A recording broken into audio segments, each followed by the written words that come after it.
Allen for end zone touchdown. Austin to the wall. And it's a touchdown. Smashing the rim.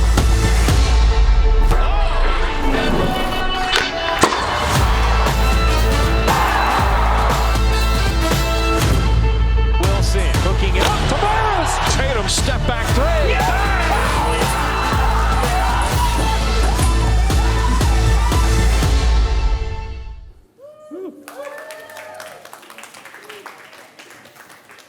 Yeah. Hi, everyone. Thanks for joining us day 2 after lunch. I appreciate you coming out. My name is Andrew Brawley. I'm a lead client experience manager for Movable Inc. I've been working with ESPN for a couple years. I'm based out of Portland, Oregon. Favorite sports teams, Trailblazers, Timbers, Thorns, and the 49ers. I live in Seahawks territory, so I'll deal with that afterwards. Let's go around the horn. Adam, let's start with you. Yeah, my name is Adam Wanderman. I am Associate Creative Director at ESPN within the marketing department. I oversee our digital design and development team. Based here in New York, been with the company for 15 years last month. And I am a perpetually frustrated fan of the New York Giants, the Islanders, and God help me, the New York Mets. All right, Jess. So I'm Jess Gardner. I'm a senior interactive designer on Adam's team. I've been with the company for 16 years, also based out of New York, and also a sad fan of the Mets and the Jets. At least I got the Rangers and Knicks and the Syracuse Orange. So thanks for having us, Andrew. Oh, thanks for coming out. Okay, so let's get right into it. We're going to talk about some learnings over the past few years. I don't know if anyone's been paying attention, but it's been rather eventful. So let's talk about some of the pivots that we've made over the past couple years. We all know there's an unprecedented impact on live sports broadcast, which is kind of your bread and butter. So coming out of COVID, what are some of the things that you've learned? What are some of the things that you've carried into present and future design concepts? Jess, let's start with you. So working with stakeholders early and often. As you guys saw in the video, and as you can see up here, we work with a wide variety of brands and properties, each with a unique look and feel and design direction. So there's a wide array of scenarios that we have to account for across all of our brands. So some concepts that we work with will work across properties. They may just need to be reskinned for the look and feel of that particular brand. And others, like UFC that you saw this morning, have really unique concept for the needs of that property. So we work with our stakeholders early and often to explore all the possible scenarios up front. We look at what data we can tap into from the zero and first party data, explicit fan preferences, API feeds, and we're really lucky because for sports, fans are passionate. We know their favorite teams. We've got a really robust API to tap into. So we really think about, what data can we integrate, and we consider everything that we can personalize. Awesome. Okay, Adam, what about you? Yeah, I hate to take you back to 2020, but the pandemic had quite the impact on live sports, as we all know. But what it really did was it shined a light on the need to account for change and how that impacted design. So when we need to change emails, it could change our layout, our length, padding, spacing, even backgrounds. So we can't use repeating textures in our backgrounds because if we have to collapse or expand a section, it'll break the pattern. So these are the kinds of things we kind of learned when we had to pivot. Now, sports are obviously back to pre-COVID levels, thank God. But we don't take it for granted. It's just the nature of live sports. Anything can happen, right? Weather delays. Players getting hurt, like in the UFC, they talked about this morning. Wildfires in Canada last week, that impacted sports as well. It also applies to our postseason campaigns, our playoffs, right? Where games may not be known until a day or two prior. If the Nuggets hadn't won on Monday, game 6 would have been tonight. Sorry, Heat fans. And sometimes we don't even know a matchup until the night before. One of the things that coming out of this year that we've improved upon is our game status. So this year we tasked Movable Inc. with refining our existing game schedule concept to include verifying game status. Previously, we would bring in the team names, the tune-in times, we'd verify for cancellations, but we didn't fully account for the entire range of status options.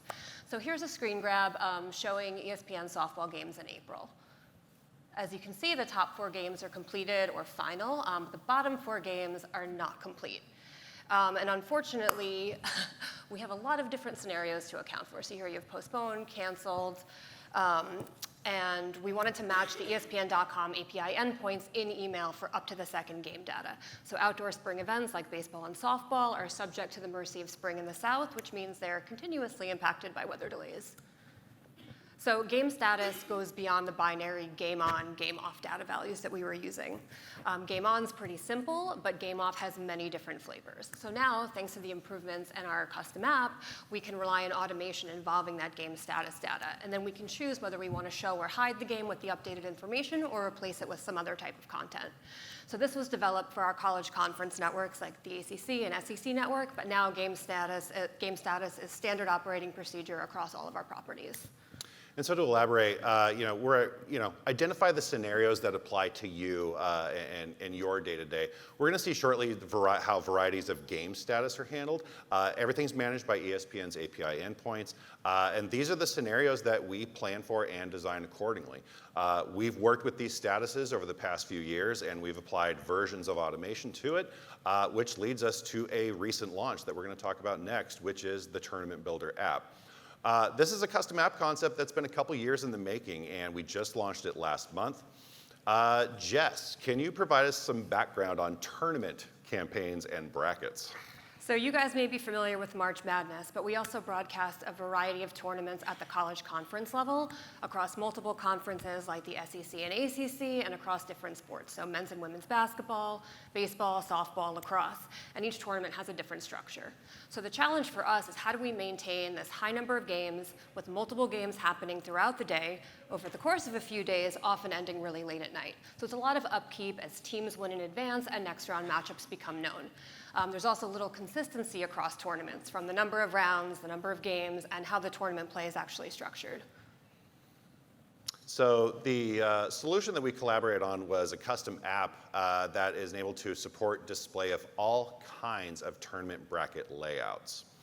So this is an example of the SEC softball tournament from just a few weeks ago. What you see here zoomed in, this is an empty bracket layout of a single elimination tournament format. There's 9 games in what we call the early rounds. What you see here is essentially represents 1 column per day, and you can see on day 1 there's 1 play-in game. So if we go through this, you'll see a sequence that basically took place over a few hours on day 2. You can see day 1, the play-in game is final. Mississippi State, sorry, you lost, you're now grayed out. And you can also see on day 3, in that third column, we have a bunch of TBDs. Those teams are not known yet. And so as we scroll through this, I'm going to ask you to focus on day 2, and we're going to kind of go in some of the pre-live and post-game statuses here. So again, on game 2, we see game 1 is in progress. We're at the very top there. We're in the bottom of the 7th inning. As we advance, we can see that game 2 is now final. LSU lost, so they switched to gray. Ole Miss won, so they move on to day 3, and they're going to play Auburn at the top of column 3. You can also see South Carolina and Texas A&M back to day 2. They're currently at the top of the 8th at the time this was viewed. We go a little further, rain delays. This is the nature of weather in the South. South Carolina and Texas A&M at this point were in a rain delay. Missouri and Alabama also delayed. And so again, as situations occur like weather delays or late starts due to prior games just not ending on time for any number of reasons, we're accounting for all of these scenarios here. So this was designed to support multiple sports like we mentioned, basketball, baseball, softball, lacrosse, and these different brands anywhere tournament concepts are used. So where we netted out was we can show anywhere from 1 to 12 games. We can support the tournament seeds, game status, broadcast networks, scoring, and we're able to reskin the design with brand-specific fonts and color schemes. All right, so moving from one stickball sport to another, let's talk about how we're supporting a weekly newsletter concept with minimal routine upkeep. Adam, can you share some insight on designing the 2023 MLB Rundown campaign? I sure can. Do we have any baseball fans? Great. Any baseball fans? Any Mets fans? So as I mentioned, I'm a Mets fan. My mood is often affected by the success or failure of the team. Today I'm in a good mood. Yesterday, I don't want to talk about it. But it's a passionate fan base, right? And it's a it's an evolving fan base too, and it's a changing game for such an old game. So we tried to make the email as flexible as possible with minimal effort from a week-to-week basis. This email goes out on Sunday afternoons with a primary focus on our Sunday night baseball game, additional focus on ESPN Plus exclusive games, and a number of other variables that you'll see in a few minutes. The design is very turnkey, so we built so the marketing teams can manage it with minimal effort. We included a content section with personalization. If you have a favorited team, you'll get some information about them. And some of the sections are regular each week, like our schedule, favorited team, news, social, etc. So we're going to kind of take you through some examples of how this email evolves over time. So we start with a big old Photoshop file. We try to include as many scenarios as we can account for at the beginning of the season. That way we don't have a lot of design lift from week to week. So as you can see, so there you go. So at the top, I'm going to kind of go week by week and show you what this kind of looked like. So at the top, we always have our broadcast section, which is showing our Sunday night game of the week with a dynamic call to action that'll change over the course of the day. Next is a section promoting the K-Rod Altcast, which if you're a Yankee fan, is a show hosted by Michael Kay and Alex Rodriguez, K-Rod. That was only on weeks 1 and 3, so in the other weeks we were able to collapse it. Next, there's a social module. Now, we don't have a dedicated ESPN MLB Instagram account, so that's manually curated based on content. In week 1, there was something relevant. Otherwise, we've kept it collapsed. Next, we have a news section. We're pulling in from our internal API, top 2 news articles, and that is consistent week to week. MLB asked us to include a section to highlight new rules. If you're familiar with baseball, there's some new rules this season. So we made an animated GIF we had in the first 3 weeks that educated the fans a little bit about these new rules, and then we collapsed it after.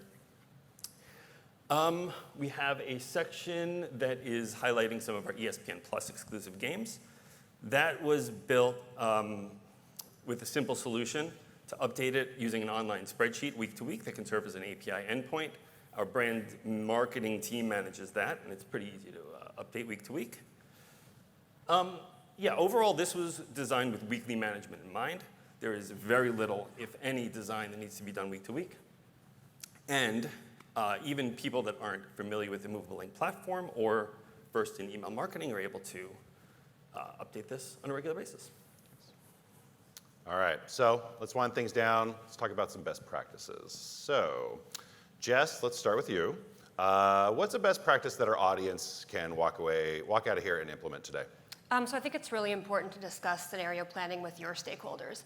While we work in live sports, this can apply to any vertical. Stores may need to monitor product inventory, retail brands are accounting for changing promo priorities, loyalty or rewards program status. Amex keeps sending me the offers, I love them. So think about the data that you have access to, and also think about the length of the campaign. So what scenarios will you have to account for over the life of it? And then what zero-party data do you have? So how can you personalize the content to be relevant and engaging to fans and serve them up content that they're going to love? And then how do you scale your creative assets to support that? Once you discuss those scenarios with your stakeholders, then you consider how the creative can align with them. All right. Adam, how about you? Yeah, so we like to design with flexibility in mind. So at the beginning of the season, we like to ask ourselves, what is this going to look like in week 2, in week 3, in week 17 for a playoff or postseason? If we're going to include customized content, and we're going to include first name data, what is the word Al going to look like as opposed to Alexandria? How is it going to fit, and what needs to be compensated for that? If we're including team names, Jets, Buccaneers, they fit very differently. If you have a favorite team, what is the scenario if somebody likes more than one team or no teams? How will that affect the design? And once built, how is this campaign going to be maintained over time? What's the skill set of the people that are going to be hands-on over the course of a season? Can we set it up so it doesn't break the design?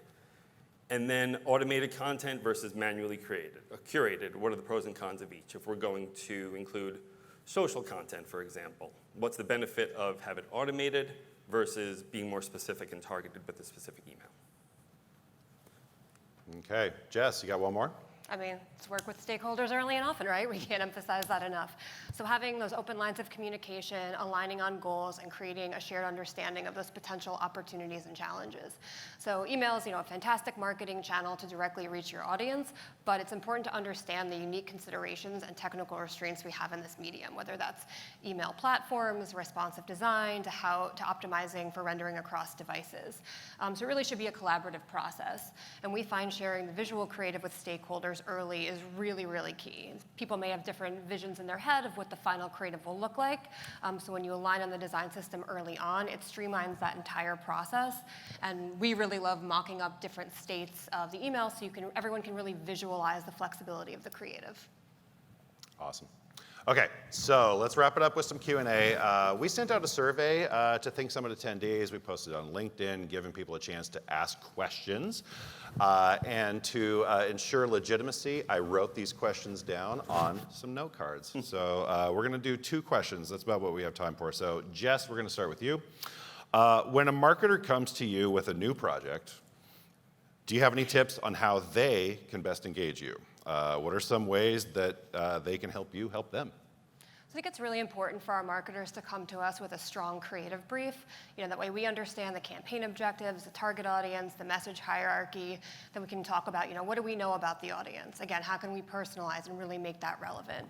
Going back to how long is the campaign going to last and what scenarios we have to account for.